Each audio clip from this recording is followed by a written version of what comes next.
Good afternoon, everyone. I want to thank Chairman Grassley for allowing Senator Hawley and myself to co-chair this hearing designed to examine the failures of the Biden administration's Operation Allies Welcome Parole program. After the disastrous withdrawal from Afghanistan in 2021 that led to Kabul falling to the Taliban, the Biden administration carried out a haphazard evacuation and parole of more than 70,000 Afghan nationals into the United States. And we'll talk more about the importance of parole and its unique meaning within the immigration laws.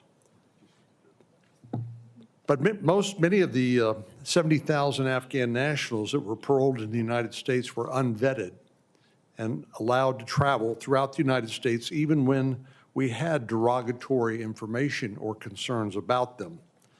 On November the 26th, we'll remember that one of these Afghan nationals, a man named Ramanullah, I'm going to butcher his name, Khanwal, carried out an ambush-style shooting against our National Guard service members here in the nation's capital.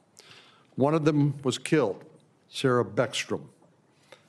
This tragic incident first lays bare the obvious question: how did this murderer come to be let in the United States in the first place? And secondly, how do we know that there are no other such Afghan nationals in the United States who might carry out another similar attack? To answer these questions, let's take a brief walk back in history to the 9/11 World Trade Center attacks in 2001. In 2004, the 9/11 Commission issued its final report noting that America remains at risk due to gaps in our nation's overall security apparatus, especially with regard to the vetting of foreign nationals, as well as information sharing and communications amongst the top law enforcement agencies and the intel community. Since 2001, many improvements have been made, but America remains at risk. During his first administration, President Trump heeded the recommendations of the 9/11 Commission and imposed enhanced vetting requirements on aliens seeking to enter the United States. But enhanced vetting for aliens and increased coordination between government entities to assess an individual's risk to the United States yields little results if a subsequent president and administration deliberately choose to ignore these effective measures. President Biden made this choice the moment he took office in 2021. He revoked each and every one of President Trump's executive orders and proclamations requiring enhanced vetting of aliens.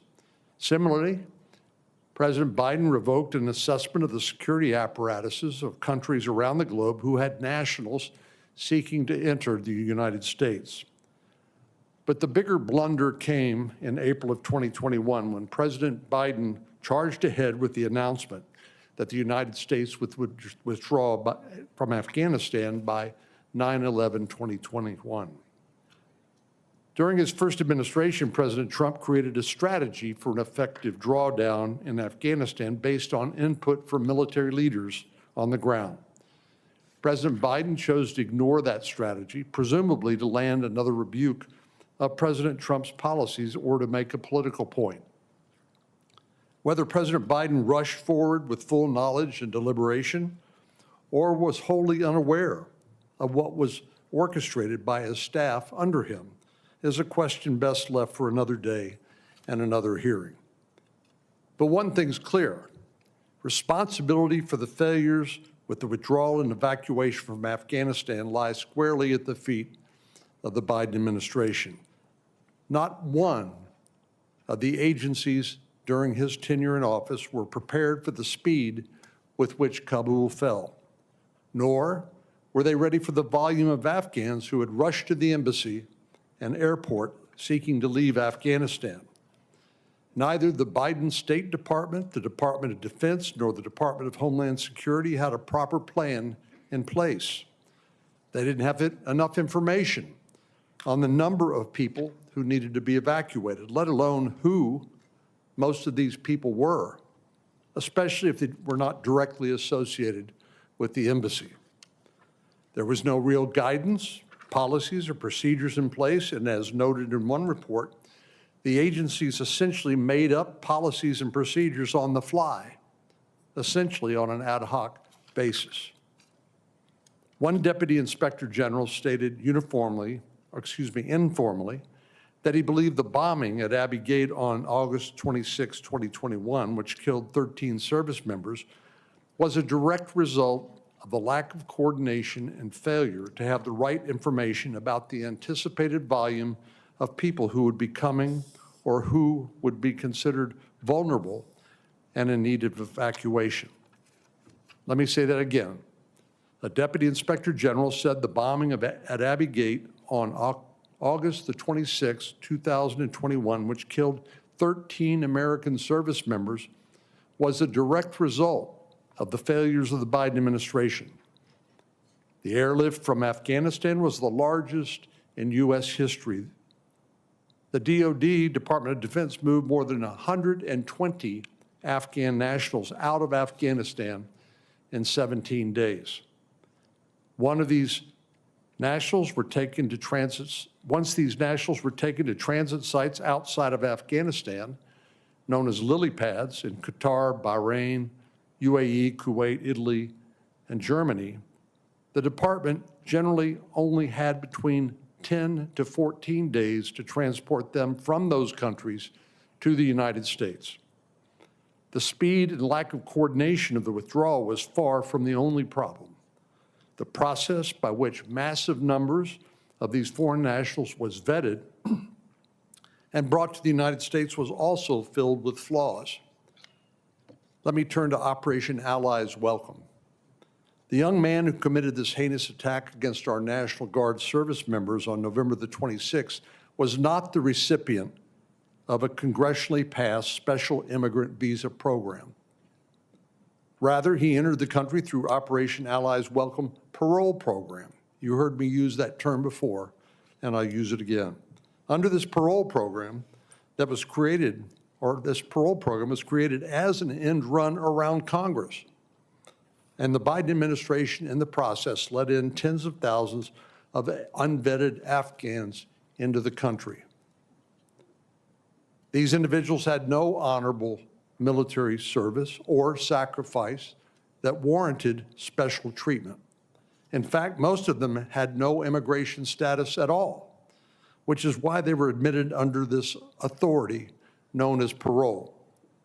Now, when we talk about parole, it's not what most of us think about in the criminal law context. It's where folks are, under U.S. immigration law, parole is somewhat like an easy pass, like speeding through a toll booth. If we consider the definition of the word, it becomes clear just how foolish the Biden administration's actions were. The U.S.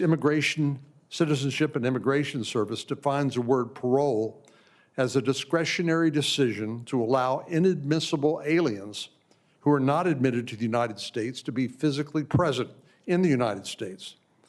Or to put it more succinctly, parole is a form of entry specifically for people who might otherwise be inadmissible. We can put these definitions together in this chart. In other words, parole authorizes the Department of Homeland Security Secretary to allow people in our country who otherwise would not be allowed in. This discretionary immigration authority was only supposed to be used on a case-by-case basis for exceedingly rare and extreme circumstances. Under Operation Allies Welcome, President Biden essentially gave an easy pass to hundreds of thousands of aliens who otherwise were not eligible to come, or who were not eligible to come, but for this discretionary issuance of parole. The Biden administration used parole to allow aliens into the country who were virtually unknown, except for the information they provided to us about themselves. One thing that struck me after I received several briefings on this parole program was how the security vetting process was often based on information that was not accurate, and in many cases was either incomplete, missing, or completely fabricated. In other situations, agencies relied on records that were inaccurate, incomplete, or missing critical biographic data like the person's name or date of birth. One State Department Inspector General audit highlighted a Kabul embassy official's comment about the high level of fraud in Afghanistan as compared to other countries. Remember that Afghanistan has been run by a terrorist organization for multiple periods of time throughout its history. Given this fact, and given that this government controls many of the records from that country, can we ever truly rely on any document issued by Afghanistan to confirm that any Afghan national is who they claim to be? Even more disturbing were the findings from the Department of Homeland Security Inspector General that some Afghan parolees made it into the United States even though they had not actually completed their vetting protocols.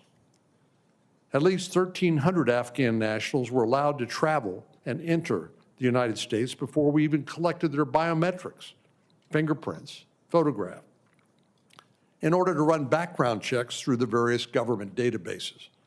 At the end of the day, the Biden administration allowed more than 70,000 Afghan nationals into the United States using this claimed parole authority. And once these folks were here, the agencies simply lost track of them. To date, we still haven't located many of the Afghan parolees who were resettled into over the 176 communities across the United States. But thankfully, now that President Trump is back in office, he's prioritized vetting of all aliens outside the country and currently inside the country, including parolees. According to the Director of National Intelligence, Tulsi Gabbard, and the National Counterterrorism Center Director Kent, more than 70,000 Afghan parolees President Biden allowed into the country through Operation Allies Welcome, 18,000 of them were known or suspected terrorists. The NCTC has identified 2,000 individuals with ties to terrorist organizations and is actively working with the FBI on their cases. So clearly, more needs to be done. We need to codify, that is, put into law, the policies and procedures that we know are needed to ensure that America has an effective security apparatus and vetting process outside and inside the United States. Until that happens, we can't give the American public a 100% guarantee, which they're entitled to, that another attack will not occur. Americans deserve to live free from fear that individuals with ties to terrorist organizations are not roaming about our country. We cannot bring back U.S. Army Specialist Sarah Beckstrom, but we can and will do everything in our power to prevent such a horrible incident from occurring again. That accountability starts today with this hearing. I'm looking forward to hearing from our witnesses this morning. And at this point, let me yield to Senator Hawley for his opening statement.